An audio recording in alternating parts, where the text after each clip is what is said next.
So Rabbi and Rabbi Hanoka are here with me at Chabad in our beautiful Yaakov's library. And we are going to be asking them some questions. I wish I had prepared questions. I didn't prepare questions. But we're going to be asking them some questions about what things were like at the beginning. It's been 30 years. It's been quite a journey. And how the community has grown. Some of your favorite memories. So why don't we get started, Rabbi? If we can ask you to get started, maybe start off. I'll field you a question. How about why don't you start us off with a funny story from the first year when things were just getting started? Anything you can think of. A funny story. I don't know if it was a funny story. There's a saying in Yiddish called "Skolas Kosher," that all beginnings are difficult. So I might have told a story in the past, but basically our first grand opening, Dog and Pony Show, was the Hilton Hotel in Pasadena. We didn't know anybody here. We were still living in LA. And Rosh Hashanah was on a Sunday night. And it took a lot to get everything over to the hotel with Machzorim, Mechitzas, Aron Kodesh, what have you, earlier in the day. And then closer to Yantiv, I came down with my wife in two cars. My wife, myself, we had a couple kids, and some other yeshiva students to help make a minion. And make a long story short, by the time we got to Pasadena, the first exit in Pasadena, we were maybe about half hour, 40 minutes before candle lighting.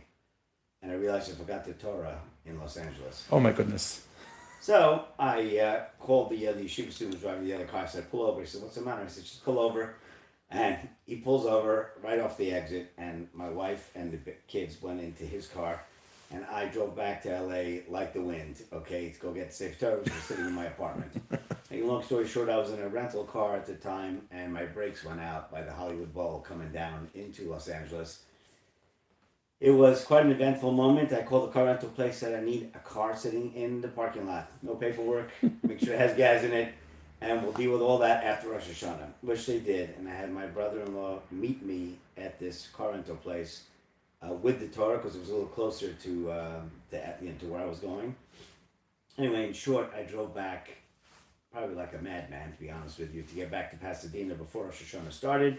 I left LA approximately 20 minutes before Yantiv. This was like a few minutes to candle lighting. And I got back to Pasadena in about 17 minutes or 18 minutes. It was a record for me, and I hope to never have to do that again. But I got pulled into the hotel literally with minutes to spare before Yantiv. That was our... Were you the chazan as well? Yeah, probably was the chazan, actually. I had yeshiva students start with mincha.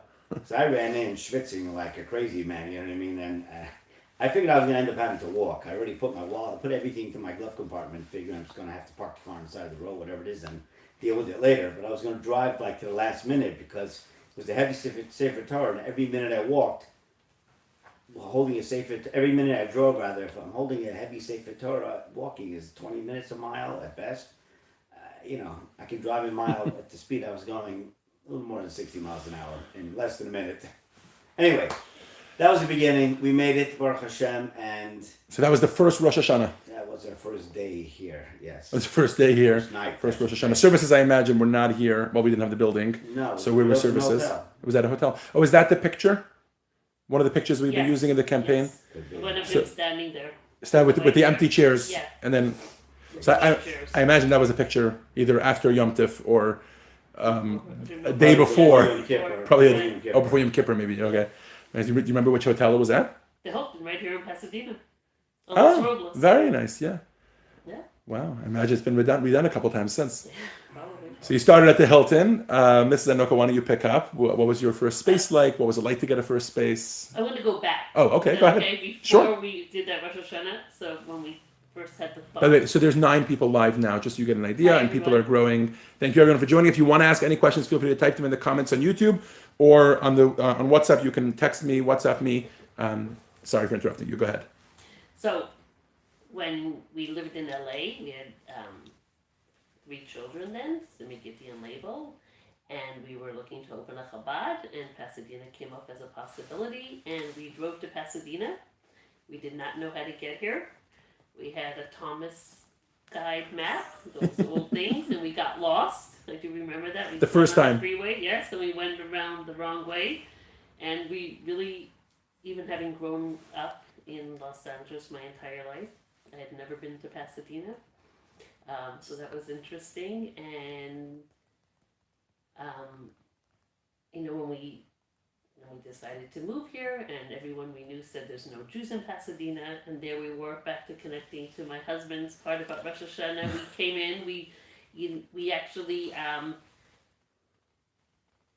we set up a phone number that rang at our house. Pasadena then was an 818 area code for those who remember. And it was very exciting every time we got a phone call that somebody saw. We did a mailing, we did an advertisement in local newspapers, and anytime we got a phone call, it was very exciting that people were interested in us, but we didn't know what to expect. And then that first night, my husband came down. Nobody knew all the excitement with the Torah. He came down looking very calm. Professional. And there were like 80 people there in this room. Wow. It was a full space. People we didn't know. It was wonderful to meet people the first time. It was very exciting. So on that note, After that stress part, right. it was very exciting to come downstairs and come into Yontif with all these people who were interested in Chabad of Pasadena. Okay, so on that note, let me ask you a question. By the way, the crowd is fluctuating. It went up to 25 people, then down to 19 people, and it's like, I guess people are joining us as they're coming in. So let me ask you another question. Today, me having only been here close to 10 years, I still get comments, oh, there's Jews in Pasadena? So what was the reaction after the first Rosh Hashanah Yom Kippur, and you tell people, yeah, well, we had a minion, and we had 80 people, etc. What was that like? That they were very surprised. And some of those people are still part of our Chabad today. Oh, wow. There's people who were there 30 years ago, Yeah. they're still here today. The reaction of quite a few people who walked in to that Rosh Hashanah Yom Kippur was, I had no idea so many Jews live in Pasadena. Pasadena. And they Wow. live here. Right. The people, yeah, right. Okay. I think that's actually something very special. Like fast forward over these 30 years where that our Chabad has facilitated people meeting other people in Pasadena and flourishing friendships that have come about as two people walking into the doors of Chabad. And it started then. Yeah, I could add in there that over the fires, I remember a few people saying that they ended up staying, like people who had to evacuate, or whether they lost their homes or if they were just evacuated, but they ended up staying with people who they met at Chabad, friendships that they had now for 10, 15 years that they met at Chabad, and they were staying at their homes. So we have some questions that are coming in. And again, anybody who's watching live, you can feel free to chime in with questions. But we have a question here from Susie, who says, I'll read it directly from here. Was there ever a time, whichever one of you wants to chime in here, was there ever a time when they thought about throwing in the towel and getting quote unquote normal jobs? Being shluchim is so much work. Whoever said I was normal. I can't ever think of a time of that. You can't ever think of a time like that. I concur. It hasn't been easy, No. but bankruptcy is not an option. And now they're throwing in the towel. This was sort of like a lifelong position, so to speak. And Baruch Hashem, 30 years later, the community has grown exponentially. So the answer is no. Do any of you want to share about a difficult time that obviously that you just clarified that you haven't thought about throwing in the towel, but maybe one of the more difficult times that you got through? How much time do you have? Maybe my wife wants to share. We're putting her on the spot here. Yeah, you are. I Okay. Think about it. Okay. For now, we can move on. I just want to say, Yeah, go ahead. not a difficult time, but I think we never thought about throwing in the towel. But definitely, there's challenges, and one of those is a challenge that our children are very much a part of, that we drive our children for the last 30 years to school in Los Angeles, the yeshiva schools that they go to, and that's definitely a challenge. We've been commuting back and forth, and the traffic, that 17-minute drive of my husband 30 years ago is not even possible today. So as we all know, everyone who's watching, traffic has only grown. Right. So it's a challenge, but it's part of it. Here's a fun question. We'll go from a serious question to a lighthearted question. Tell us about what do you think the funkiest out there thing that's been done at Chabad I know there was a fishing trip at one point, there was survivor games, there was all sorts of things that we get creative at Chabad of ways to teach Judaism. What was your most fun, favorite, out there thing that happened at Chabad? There were breakfasts that used to be served, there were clubs that happened, there was all sorts of things. Anybody want to chime in? I think the video that you can all look it up on yes. YouTube. The video I hadn't even called thought The of that. Switch. I think it's out there on YouTube. Yeah, it's right? on there. It's up there, yeah. Where Rabbi Hanoka, they made a video together with Dr. Achavan, and they switched places, and it's very funny. Yes. It was done for one of our fundraising banquets. Feel free to look it up and find it. Yeah, that was back in the day of fundraising banquets. And any other memories that you want to share? I guess here's one way of looking at this. Tell me about something that today, when you look at it and you think back to the beginning, is like a real serious contrast. Is there any like holiday or whatever? Has there been a moment, let's say in the past 12 months? I'm sure there will be after this interview, but like in the past 12 months, has there been a time when you thought, wow, 30 years ago, this was like that, whether it was very small or it was so hard to pull this off, and now it's so like, share something like that, something the contrast between 30 years ago to today. I think the nature of the human being in general is that once you've done something many, many, many times, something which may have frazzled you 30 years ago, at some point to another, it's sort of been there, done that, and you're less likely to get frazzled. It's all going to work out one way or another. And on a personal note, I'm a firm believer in the fact that God runs the world and calls all the shots. Our job is just to do our best and to make whatever vessels we can for God's blessings, and the rest is God's headache. So, and I try to live with that every day. Okay. I'll share a funny story about that. Like we moved here, and my first event that I was doing, it was like a party, and I had to prepare the food, and I had never prepared food for a large number of people. And a friend helped me with the menu, and she translated the menu to the ingredients I should buy. And I remember shopping with my mother, and she was laughing at my list, 6 red peppers, 4 yellow peppers, 3 purple onions, and that's how I got that event together. And now, I just go to the store, fill up bags of everything I need, come home and prepare it, and it all works, and it's way less of a story. That is funny. So. You mentioned your mother, Allah Shalom. I think that's a nice place to take this. Anybody who's been to Chabad of Pasadena knows that, first of all, it's called the Righteous Community Center, and there's a Sefer Torah, etc. Both your parents, who have since passed, were very proud of this Chabad house. The mikveh is named for both Bina and Leah, both your mothers, and the library that we're in right now is named for your father, Yaakov's library, and the whole center is named the Righteous Community Center. What do you think they would have been most proud of to see here at Chabad today? Like, what's a moment or something that you think they would have been so proud of? Whoever wants to jump in first. My son-in-law doing a Facebook Oh, Live. thank you. I'm sure. They're quelling in heaven. I'm sure your parents. Yeah. I don't think they knew what Facebook was. You don't think? I think most of them passed before Now, Facebook no. was around. Yeah.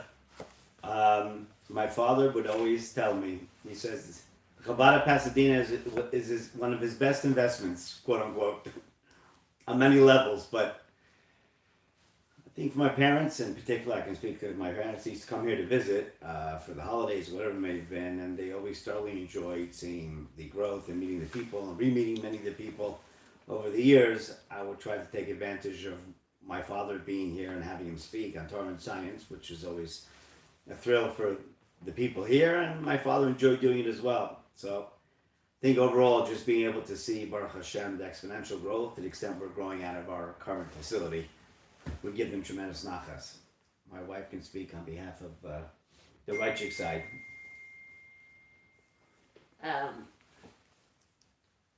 Very similar. I think my father would be very proud to see the daily minion, the number of people coming for classes, and definitely something that was near and dear to his heart was the mikveh. And he helped build many mikvahs around the world in different places, and I think that would really give him a lot of nachas. Anecdotally, I'll add this. When we first moved here, Rabbi Kunin Sr., that is from Westwood, would call me up quite often to ask me how things are going. We were new and what have you. How's it going? I finally said to Rabbi Kunin, with all due respect, you're welcome to call me as much as you like. But my father-in-law, he used to go to LA almost every day in those days to daven and what have you. And my father-in-law, who I'd bump into shul, would ask me almost every day in Yiddish, Chaim, did you have a minion this Shabbos? Chaim, how many film did you do? Chaim, literally like giving a report, not in a nagging way. It really sort of etched in my mind a sense of responsibility. I'm not my own person.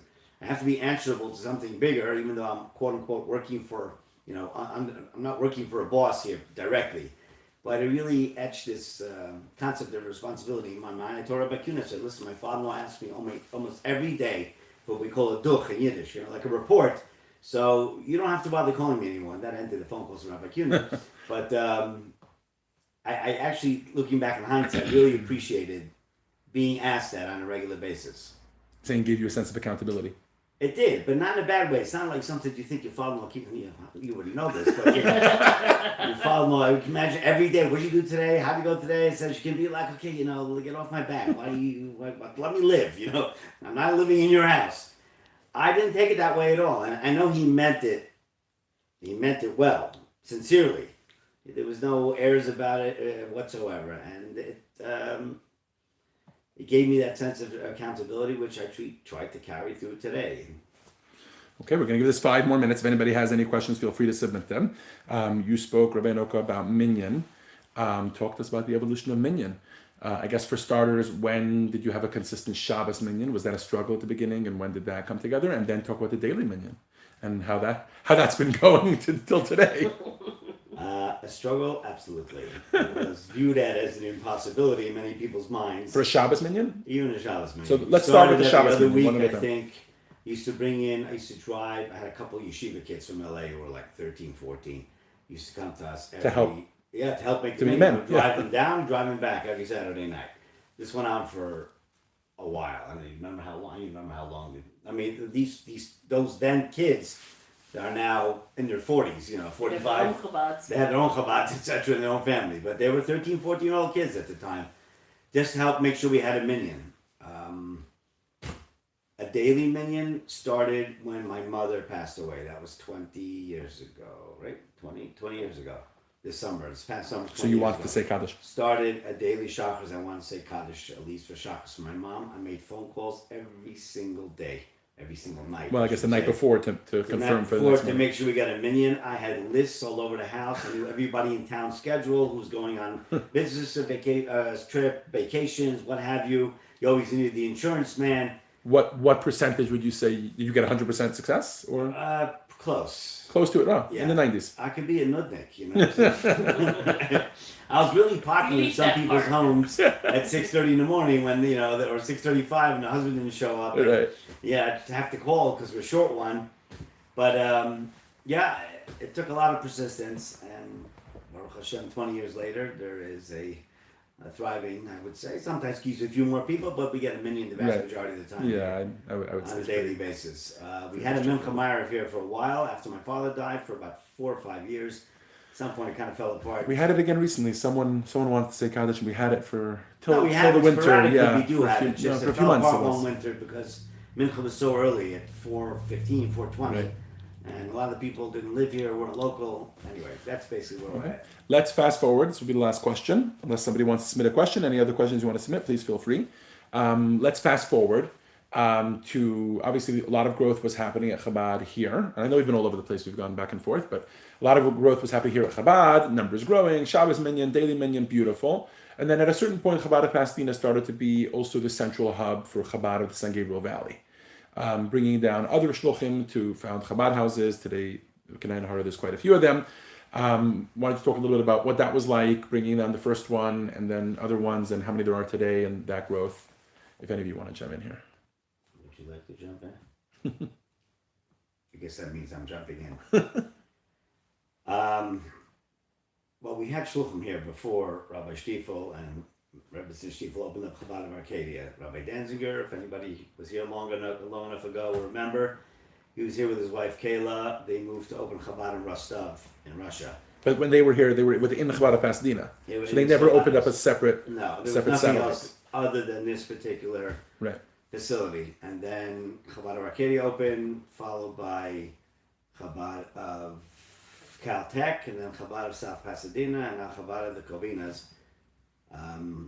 And then obviously the Pasadena Jewish Academy, which runs out of Chabad of Pasadena, opened 10 years ago. Well, the Judah Hebrew School and all that. Judah Hebrew School. So Chabad has gotten, Baruch Hashem, I should say, very busy locally and is growing sort of, all over the place. And each Chabad house is doing their best to make it happen. All right. Well, let's conclude with the theme of this evening. Rabbi, why don't you tell us a little bit about the budget? What does it take to make Chabad run? We don't have on a an budget. annual? What does it take to? Roughly speaking, what would you say the annual budget is for Chabad, and where does this campaign play in? And what do you hope to see people donating during this campaign? Talk a little bit about that and tell them where they can donate. So if you were to add Chabad's budget together with the Pasadena Jewish course, Academy's budget, it and the comes gun out keep- to and the roughly gun- $1.5 million a year. So this campaign, with God's help, will raise about a fifth. Yeah. About a fifth of the annual budget. It's been growing every year. It's keep growing every month, never mind every year. Baruch Hashem, what can I tell you? It's keeping me busy, keeping us busy, and it's the only way to grow. Listen, remaining stagnant is not an option. So this campaign is gives us a boost, gets us going. It obviously doesn't pay for the whole year. $300,000 is nice. So talk about the details of the campaign. So it's The 300. You're campaign hoping is a to. 36-hour campaign, as many of you know who are watching this. And every dollar we raise during this 36-hour period is going to be matched by a number of very generous donors who are matching dollar for dollar whatever is raised. And with God's help, by 7 p.m. tomorrow night, we will have raised at least $300,000. Amazing. More couldn't hurt. And, get us a little kickstart going into the new year. But we're far from sitting complacent afterwards. Okay, the donations are coming in as we speak. I think it's important just to note that all the other Chabads are financially independent. They're not. They raise their own monies, their own budgets, and what have So you. this fundraiser, as well as the $1.5 million budget that you Strictly mentioned, Chabad of is strictly Pasadena. Chabad of If Pasadena. you live in and one of what those goes on other here. areas, what have you, please support your local Chabads wherever. I'm not sure who's listening, who's not, but Absolutely. they all can use your help, and they all have budgets of their own, and need whatever infusion that you can help them with. All right, let me feed you some of the recent donations that came in while you were going live here. You can give them a public shout My out. retirements will take 401k. Oh no. Okay. Nick Rodriguez donated $180, which is double to $360, Thank you. Thank you. and Pamela Kubalik gave $36, which is double to $72. And Susie Gold gave $250 towards the Gun Preschool. Her children are here actually, which is double to $500. Sari Winter, $180, double to $360. Seth and Hadar Cohen, $54, double to $108. And that's just the donations that came in while we were live here. Really, everyone. a big Let's thank keep you. talking then. Why are we ending this so early? It's only, 8:15? I don't know. All right, let's give a big thank you and a big shout out to everyone who has donated so far and everyone who we know will donate. It's okay, everybody's busy, everybody's got their schedule. That's why we give a 36-hour window. And thank you so much. And yeah. I would just like to conclude with one thought, and that is that none of this happens by itself, and frankly speaking, without you, meaning all you, whoever it is that's watching or not watching, but the community at large, you basically help to make this happen. So please partner with us to allow us to help you and help others. Thank you.